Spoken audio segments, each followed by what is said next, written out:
श्री दत्त लीलामृत अध्याय 2. श्री गणेशाय नमः. ओम द्राम दत्तात्रेयाय नमः. कुरवपुरी राहती श्री दत्त श्रीपाद श्री वल्लभ समर्थ. अनेक लीला दावीत भक्तोद्धारा कारणे. ऐसी काही वर्षे जात मग म्हणती भक्तांप्रत आम्ही आता होऊ गुप्त येथुनिया अवधारा. होऊ येथुनी गुप्त जाऊनी राहू कर्दळी वनात. काही काळ तप करीत राहू आम्ही तेथवरी. तदनंतर पुन्हा परत अवतार घेऊ महाराष्ट्रात. नृसिंह सरस्वती नामे प्रख्यात होऊ आम्ही अवधारा. ऐसे सांगोनी भक्तांप्रत कृष्णा नदीत होती गुप्त श्रीशैल्य पर्वती प्रकटत महास्वामी अवधारा. काही काळ राहुनी तेथ कर्दळीवणी प्रवेशत समाधी लावोनी बैसत काही वर्षे तेथवरी. समाधी ते विसर्जोनी अवतार घेती श्रीपाद मुनी. कारंजा ग्राम म्हणोनी महाराष्ट्रात अवधारा. तेथे अवतार घेत उपजता ओम म्हणो लागत. लोक आश्चर्यचकित म्हणती दिव्य बालक हे. न रडे न मागे काही बालक ओम म्हणत राही. सदा हास्य करीत राही ओम ऐसे म्हणोनिया. दिवस रात्र ओम म्हणत ओम ध्वनी गृही गुंजत.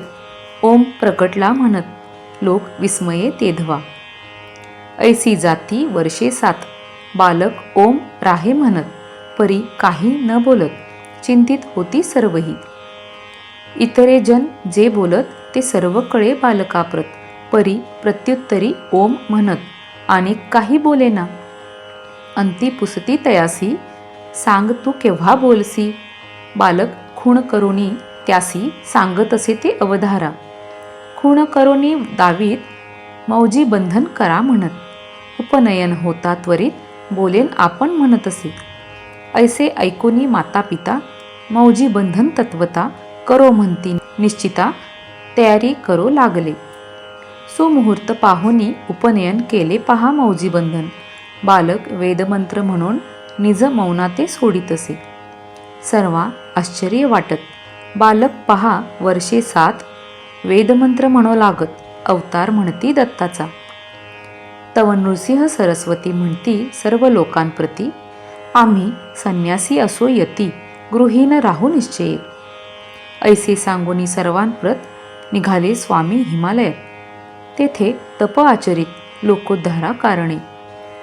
तेथून या पुन्हा परत तीर्थयात्रा करीत करीत औदुंबर स्थान जेथ तेथे येऊनी राहिले.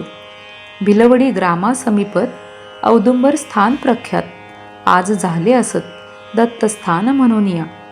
4 मास राहती तेथ शक्ती ठेविती अमुप. पादुका तेथे स्थापित जगदोद्धारा कारणे. ते औदुंबर पादुका स्थान आज प्रख्यात दत्तस्थान. मनोकामना होती पूर्ण ऐसे तीर्थस्थान ते. तेथुनी स्वामी मग निघती नृसिंहवाडी स्थानी जाती. 12 वर्षे राहती तप करीती ते देखा. श्री दत्तलीलामृत दिव्य ग्रंथ पठणे पूर्ती मनोरथ. दत्तावधूत संक्षिप्त दत्तलीला सांगत असे. अध्याय 2 समाप्त. ओवी संख्या 25. श्री दत्तचरणी समर्पित.